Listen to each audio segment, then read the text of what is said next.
where the Scoutmaster might make an exception on a requirement and provide a merit badge to a boy as a way of incentivizing them. Now, I'm not advocating giving out Eagles for not work here. What I'm saying is, in some cases, you've got a young man who, through no fault of their own, ended up missing a small piece of a thing. I don't know why it couldn't be redone, but you know what I mean? I think in the situation where you've got a young man who you've been working really hard to get out, you want him to be successful. And so, you find a way to handhold them through that requirement and give them the badge. And maybe you handhold them in a way that you didn't handhold other boys, and you wouldn't handhold him in the future, or you wouldn't handhold older boys, or whatever it might be. I'm certainly not saying give out awards that weren't earned, but I think there's a bigger picture here, and that is that this young man has his whole scouting experience ahead of him, and if he doesn't participate in anything else because he didn't earn this badge, then the program has failed him. And so giving out a badge that was mostly earned, I don't know. What are your thoughts on that? I mean, this happens a lot in our unit with our scout boys, and because the parents will come and say he did work on it, and I'm like, well, that's just great. That's awesome. And I go, can I see any worksheets? Because we require the worksheets. And I think one key thing is we always have a parent meeting at the beginning of the year with the Boy Scouts, and we set the expectations of what it means when you pass on the merit badge, or what it means when the advancement program will record it. It means we need to see that blue card. And if that blue card's not signed, then we need to see at least a worksheet. And if we don't see the worksheet, if you're having a problem finding a merit badge, we'll find one for you. So we just we understand all the hurdles that come in the way of getting them the merit badge, but we work with them. And then one other thing is, sometimes parents come and say, no, we work with that. And I'm like, okay, what was that? And pull on Saturday and ask the boy, what did you learn? Because you pull it up on your phone, there's an app of all the merit badges, and you should be like, so what did you think about this part? Just kind of let a little interview and just kind of review, and if he has no clue what he did, then I'm like, well, let's work on this. Let's have one more meeting. And let's not forget that in many cases, a young man will earn a merit badge, and a month later couldn't tell you anything about it. Anything. Right? It's true. So, now again, I'm not saying that's the right way to do it, and I certainly think there's a difference between the basket weaving merit badge and first aid, right? I mean, there's a distinction, in my mind at least, between those two. So, let's not forget that though. Is the boy really going to remember this? You're doing environmental science and they didn't document this piece. Environmental science, you've got to go to the same spot like 5 days in a row and observe. Well, they missed a day. Okay, does that, a month from now, a year from now, is that experience? This is an experiential program, right? We're trying to teach them something through experiences. Did they miss any substantive element of the experience there? And you make the decision. I'm not saying they did or they didn't. I think I'm a director for a company, and I think using the same technique we use with customers might go. No, as long as the customer feels like you're supporting them, even if you don't even solve the issue, if they just feel like you're in the same quarters, then you're like, oh, you're going to get a badge. Well, I'm going to get down to it and look and see what's going on. I will give you documentation on what was missed or whatever. Just feel like I'm going to do that for you. I'm going to look into it, and as if they feel like you're on their team, then they'll give you a leeway, and they'll be like, all right, well, and then they won't push you so hard.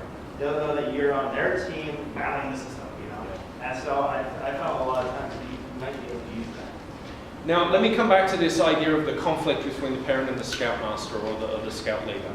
I think Melanie's point is a great one here. At the point that the conflict has arisen, and it's not so much about what really happened as who is right or wrong anymore, I would find someone else to step in. You might have your troop committee chair or advancement person on the troop committee, something like that, go to the parent and say, hey, I've kind of dug into this. Here's where the miscommunication happened. Johnny was supposed to do this, and the scoutmaster didn't have a record of that. Now, was that done? And if a scout is honest and a scout parent is honest, if the parent says they did it, sign it off and move on. Again, now I'm not talking about giving away eagles here, right? Don't get me wrong, but at the end of the day, if the parent feels in their heart and is willing to tell you that they did that thing, now maybe their idea of doing it and your idea of doing it was a little bit different, but that's okay. We've got time to work with these people. But if you shut them down and they leave the program, you don't have time to work with them. So, okay, we gotta jump through here. So let's talk about supporters. Now I would guess that the fact that you're here today indicates that you're either a supporter or a parent, right? So, a supporter or a champion. So you've got some affinity with these people. Now, why would we even want to work with supporters? They're already doing well. These are people that help their sons with awards. They ask if they can bring snacks. They show up to award ceremonies and different things. Why would we even need to, feel the need to move them further? What do you think? Yeah. So we can retire. Just kidding. They're already helping. Yeah. And it'll motivate them to want to help more. And I know it's been a problem in my group of scouts. Just leadership is constantly rotating and it's never consistent and nobody is prepared. By getting them into the realm of being a champion, then when the time comes for them to say, get called in by the bishop, what sort of calling might you be interested in? Oh, Right. I love scouting because wards are always looking for scouters. And then you have somebody prepared and to help the boys maybe after you. Totally. So what are some techniques we use then with supporters to move them up to champion? You can use Send the them to W. wood You badge. would now. Send them to wood badge. That's exactly right. Wood badge is a great opportunity for a supporter to become a champion. Yes, please. I'm taking a few steps back. Okay. One thing that we had some success with was asking for a parent to sponsor a camp out. Say, where do you love to go? What do you love to do when you get there? So maybe tying into some of their own family.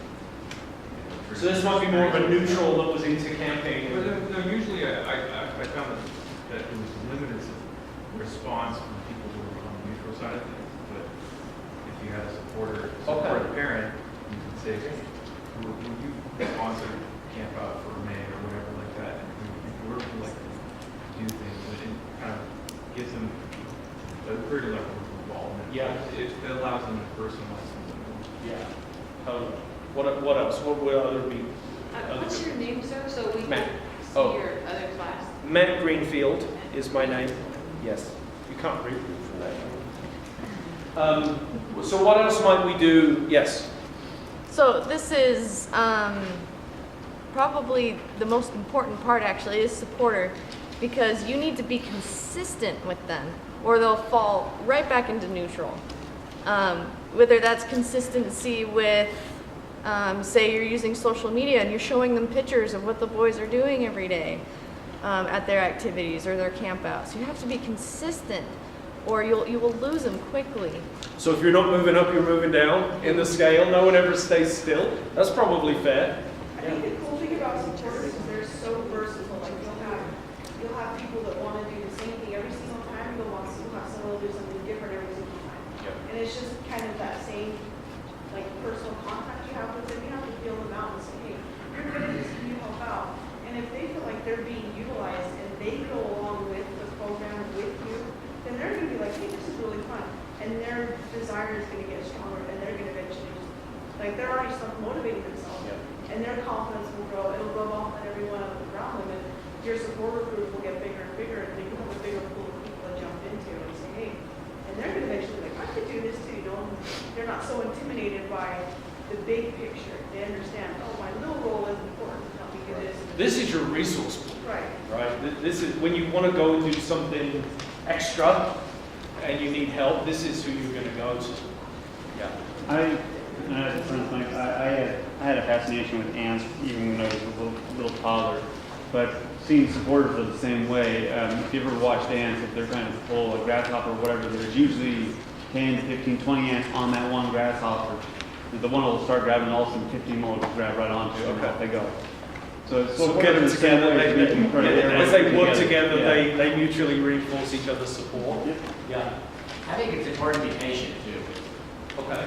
I mean, don't be that person that's, you know, that you're just always hitting the scouting, because then that can detract them back.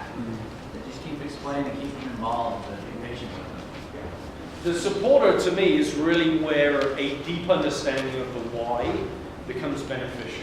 And I mean deep understanding at the level of, you know, attending university or scouting and really thinking about these sections, or, you know, reading Brad Harris's Trails to Testimony book, that sort of thing. I think the understanding the why and feeling the why is really what turns these supporters into true lifelong champions. You know, lifelong champions. Yes. So as a supporter, oftentimes, you know, their boy is the reason that they're involved.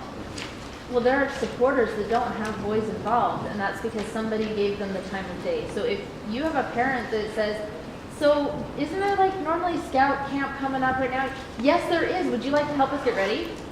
You know, validate their thoughts and their ideas. I've had others that have like brought, hey, did you know that there was this thing that the Boy Scouts are doing, like this hike pin that you can get if you go on these hikes? Yeah, well, no, I haven't heard of that. What was it? And then they'll share that with you. It's like, that sounds great. You want to help us organize a hike? So if you validate their little small pieces of insight, they're like, hey, I kind of heard this. They say, oh, that sounds awesome. You know, let's do that. And if you'll help help us with that, then they're going to want to do that more. And then they're going to get to the point where they're going to want to be the ones doing it. You know, so then that's going to help support them in their little tiny growing desire to want to do more and to become more